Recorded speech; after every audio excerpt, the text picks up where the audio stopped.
Mi padre era un militar americano. El comandante de mi padre vino a mí y me dijo: queremos que formes parte de este grupo. Y vas a impedir que las mujeres musulmanas practiquen el Islam. Básicamente ser libres y feministas y vivir sus vidas. Pero para ello tuve que leer el Corán, tuve que leer Hadith y me enamoré del Corán. Por las tardes estaba sentada con un grupo de cristianos en lo que en realidad era en su mayoría judíos. Eso me enseñaría Corán y Hadith y cómo jugar con ello. Decidí que si hubiera sido judía, cuando Isa alayhi salam vino, hubiera aceptado a Isa alayhi salam. Entonces, ¿cómo puedo negar ahora a Mahoma? Incluso si eso significa renunciar a mi vida.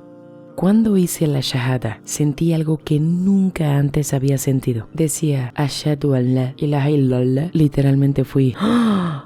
Y fue como si por primera vez en mi vida hubiera respirado. Llamé a mi padre, que en aquel momento estaba en Alemania, y le dije, me he hecho musulmana. Me dijo, eso es, te voy a enviar un billete, mañana estarás en el avión rumbo a Alemania. He dicho, no puedo negarlo. Y dijo, si no aceptas este billete, ya no tengo hija, estás muerta para mí. Me compró un Ferrari. Me dijo, es tuyo si te quitas el hijab.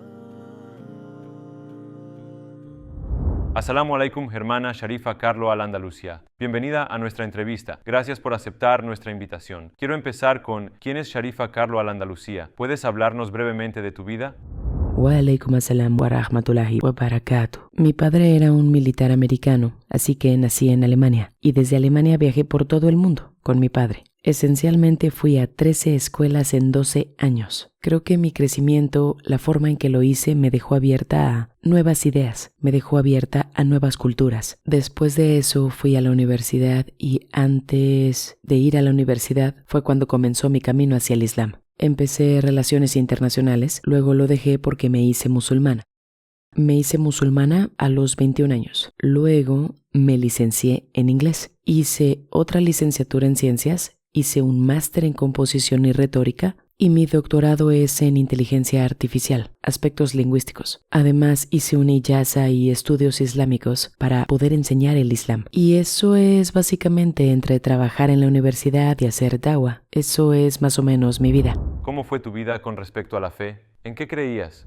Fui criada como católica. Mi padre es baptista del sur, mi madre era católica, así que para poder casarse tuvo que aceptar criarnos como católicos. Así que crecí siendo eso. A lo largo de los años, miré a otros diferentes tipos de cristianismo, pero en su mayor parte era cristiana. Creía que Jesús era Dios y el Hijo de Dios y que si no lo aceptábamos y no lo adorábamos, entonces iríamos al infierno. Así que esa era mi creencia básica. Éramos muy religiosos y mi familia era muy conservadora. La idea de Dios siempre resonó en mí. En algún momento empecé a hacerme preguntas e incluso fui a un sacerdote cristiano, un sacerdote católico, y le pregunté sobre el concepto de la Trinidad porque era muy extraño y era difícil de intelectualizar. Soy una persona muy lógica e intelectual, así que la forma en que lo explicó me pareció que no tiene ningún sentido. Me costó entenderlo y aceptarlo, pero realmente creía en Dios y todos a mi alrededor decían, Jesús es Dios, el Hijo de Dios.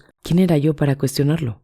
Hermanos y hermanas, as-salamu alaikum. Nos dimos cuenta de que el 80% de nuestra audiencia, incluido este video, no están suscritos a nuestro canal. Como sabes, somos una organización sin fines de lucro y los anuncios están deshabilitados en nuestros videos. Towards Eternity no solo es un canal de YouTube, pero también una madrasa. Aquí tratamos de educarnos y a la juventud islámicamente. Entonces, la única razón por la que pedimos esto es para difundir la verdad. Puede parecer un acto pequeño, pero inshallah nos ayudará a llegar a millones de personas. Ahora hagamos clic en los botones me gusta y suscribirse y caminemos juntos hacia la eternidad.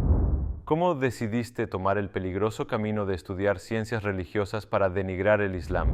De acuerdo. Bueno, no pensaba en ello como algo peligroso cuando lo estaba haciendo, y en el instituto el comandante de mi padre vino a mí y me dijo, mira, conocemos a tu familia, conocemos tu posición, sabemos que eres muy buena debatiendo y hablando con la gente y convenciendo a la gente, y tus notas son buenas y eres una buena cristiana, así que queremos que formes parte de este grupo y vas a alejar a las mujeres de practicar el Islam, a ser básicamente libres y feministas y vivir sus vidas. Así que mi mentalidad era esa, estas pobres mujeres. De verdad que no tenía ni idea de lo que era el Islam. Nunca lo había estudiado o aprendido sobre ello. En la escuela tenemos las clases, En nuestro libro en el instituto decía que Muhammad era el epiléptico y tenía ataques epilépticos, se emborrachaba. Y quiero decir, eran historias horribles, que no eran ciertas. Así que realmente no sabía nada sobre el Islam. Así que pensé que las mujeres musulmanas son retrógradas, no conocen la vida real, y eso fue lo que me motivó. Quería ayudarlos, quería salvarlos. Sabía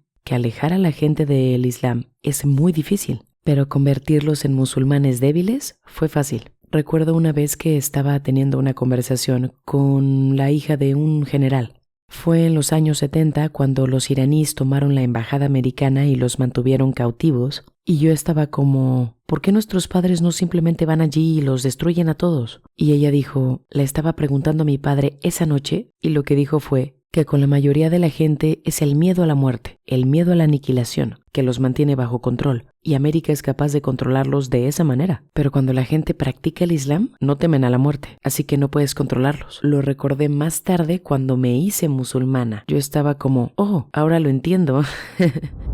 ¿Qué tipo de situaciones peligrosas encontraste durante tu participación en esta organización y cómo las afrontaste?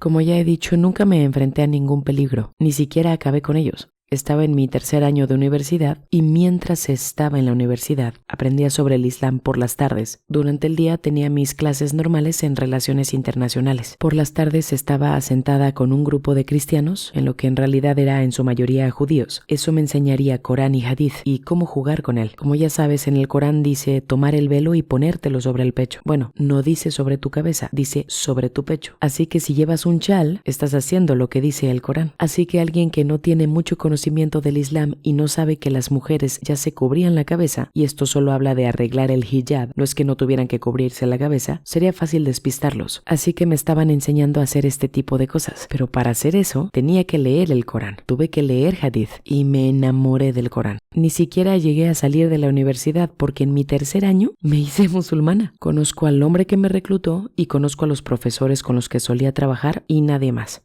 Todo lo que sé es que ellos pagaban todo y ya habían preparado mi trabajo en la embajada americana para cuando me graduara en Derecho Internacional, así que quizá dentro de 7 años.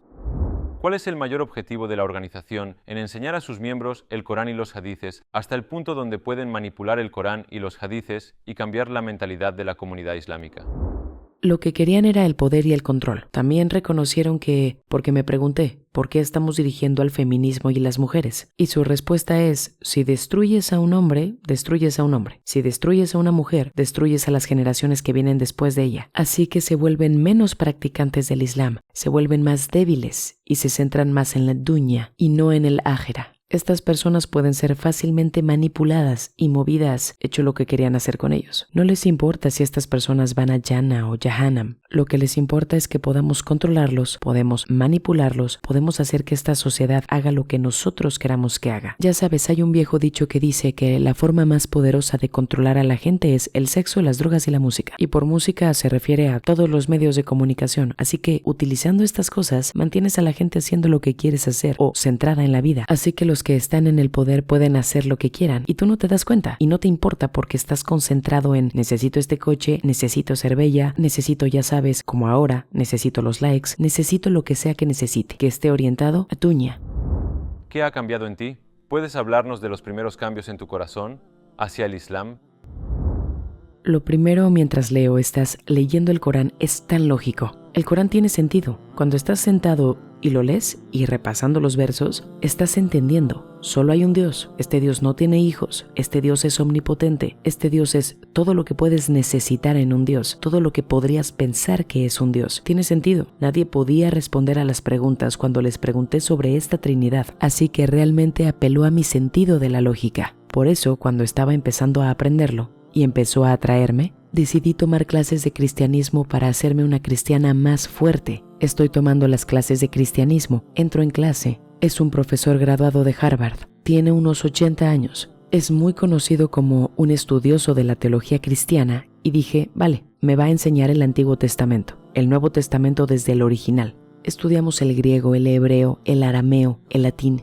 Y lo primero que hacía en clase, cogió un ejemplar de la Biblia, la versión King James, en inglés y dijo, toma esto y tíralo a la basura. Se me heló el corazón y entonces dijo, Jesús no hablaba inglés y luego nos llevó de vuelta. Resultó que era unitario, lo que significa que creía que solo había un Dios y que Jesús era un profeta. Subhanallah. Aún cristiano, pero por todas las cosas que había estudiado había reconocido que había habido un cambio en la Biblia. Así que cuando nos llevó a través de los documentos antiguos, los cambios, las adiciones, las supresiones y nos dio las connotaciones históricas como ¿por qué sucedió esto? ¿Quién hizo esto y por qué lo hizo? Así que en lugar de conseguir una fe más fuerte, perdí completamente la fe en el cristianismo. Y aquí sigo estudiando el Corán, todavía estudiando las palabras del profeta, sallallahu alaihi wasallam. Así que ese fue el primer año. El segundo y tercer año los pasé estudiando todas las religiones del mundo, porque todavía estaba enamorada de la idea de ser embajadora. Voy a ser de clase alta, voy a estar en un cierto nivel, que ya estaba en este nivel, pero iba a estar sola, no a través de mi padre. Yo quería la dunya, quería esta vida, quería el dinero, quería la clase, quería el puesto, no quería perder todo esto, y sabía que si me convertía en musulmana, eso es exactamente lo que iba a pasar. Así que estudié todas las religiones que puedas imaginar. Al final me di cuenta de que no había forma de evitarlo. El Islam es la verdad.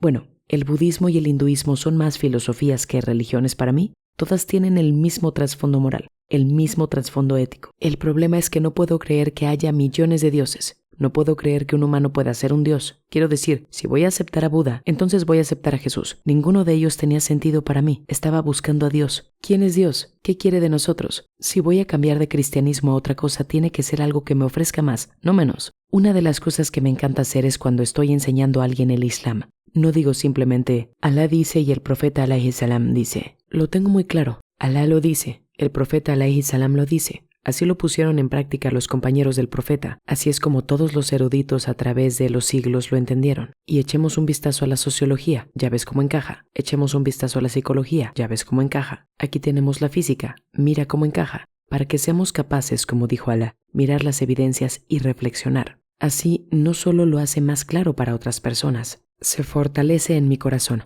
porque de nuevo, soy una persona muy lógica. Después de estudiar otras religiones durante muchos años, te esforzaste mucho por no aceptar el Islam. Entonces, ¿qué te hace cambiar de opinión y te hizo aceptar el Islam al final? Diría que en una semana, porque no puedo recordar hace mucho tiempo la cantidad exacta de días, pero una semana antes en realidad me convertí o volví al Islam. Tuve un sueño en el que corría y estaba aterrorizada. Hay algo detrás de mí y es maligno. No puedo verlo. Todo lo que puedo hacer es oírlo y sé que viene por mí. Y sé que es maligno y que quiere destruirme. En ese momento me desperté aterrorizada. Supliqué, dije, oh Dios, Jesús, Mahoma, Buda, no me importa quién seas, necesito saber la verdad. Necesito saber quién eres. Antes de este tiempo estoy leyendo y estudiando para no querer ser musulmán, porque me encanta el Corán, pero no quería el Islam. Lo destruiría todo. Después del sueño quise saber la verdad, así que mi intención cambió por completo. Así que cuando eso ocurrió en una semana, recibí una llamada de un estudiante de la universidad. ¿Cómo encontró mi número? Solo Alá lo sabe. Me lo dice porque yo solía interrogar a la gente que veía que eran musulmanes. Me dijo, hay un grupo de gente aquí. Están viajando por los Estados Unidos y les he hablado de ti, quieren conocerte. Acepté ir a reunirme con la gente. Mashallah. El hombre se llamaba Namatullah, debía tener más de 80 años.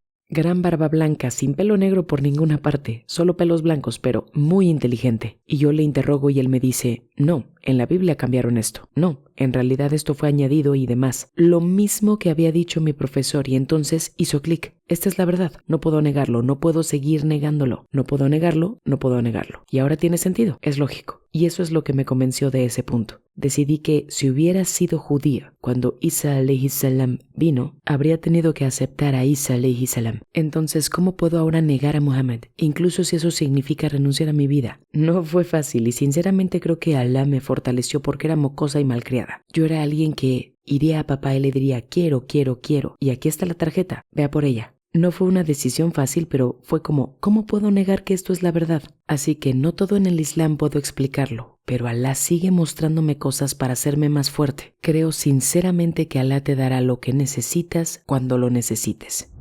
¿Puedes llevarnos a los momentos de la Shahada? ¿Cómo te sentiste?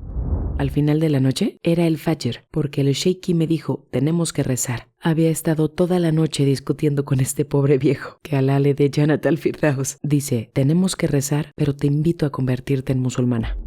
Y estas palabras fueron muy fuertes para mí porque nadie había dicho nunca convertirse en musulmana, aunque lo había pensado, pero nadie me había invitado nunca y ahora no dejo a nadie sin decirle que le invito a hacerse musulmán. Cuando me dijo estas palabras, mi corazón dijo, esto es lo que quiero, esto es lo que necesito. Así que alhamdulillah le dije que sí. Cuando hice la shahada, sentí algo que nunca antes había sentido. Estaba diciendo, Ashhadu an la ilaha illallah. Y sentí que había algo pesado en mi pecho que había sido arrancado. Literalmente fui...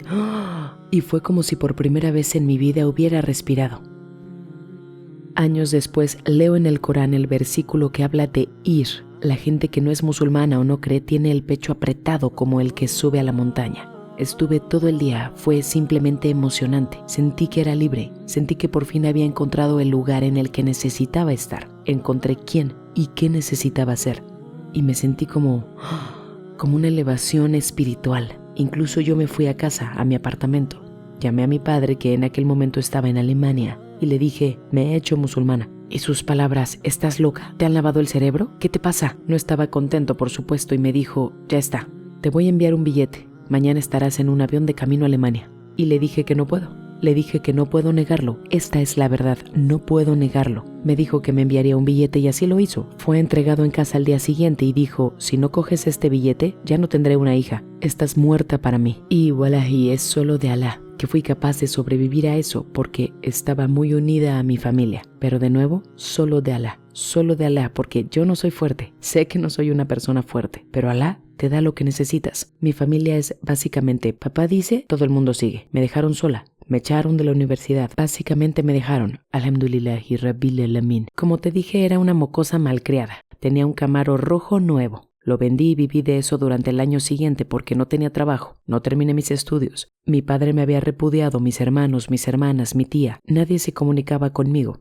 Además de esto, subhanallah, no sé quién, había días que bajaba. Nunca le dije a nadie que tenía problemas. Nunca se lo dije a nadie que mi familia me había repudiado. Pero yo bajaba porque vivía arriba a mi buzón y encontraba sobres con dinero. No sé de dónde venía, voy a suponer que la comunidad musulmana pensó que esta mujer necesita que alguien la ayude. Pero hasta el día de hoy no sé quién dejó ese dinero. Pero alhamdulillahi rabbil alamin, ayudaron mucho. ¿Por qué te expulsaron de la universidad? Me puse el hijab el día que me hice musulmana. El primer día que me vio mi profesor me dijo, ¿qué estás haciendo? Le expliqué que me había hecho musulmana y me dijo, reconoce que lo has perdido todo. Así que me echaron de la universidad. Básicamente, esta gente dirige la universidad. Ellos básicamente, ya sabes, la organización, la gente que está con ella, básicamente son el decano y el presidente y este tipo de cosas. El decano de mi universidad dijo, toma la clase, continúa tu clase. Te garantizo un suspenso a partir de ahora y no sabía qué hacer. Y sabía que él podía hacerlo. Las últimas clases que tuve fueron todas estudios independientes. Fue la última parte de mi educación y si no consigo esto, no conseguiré una educación.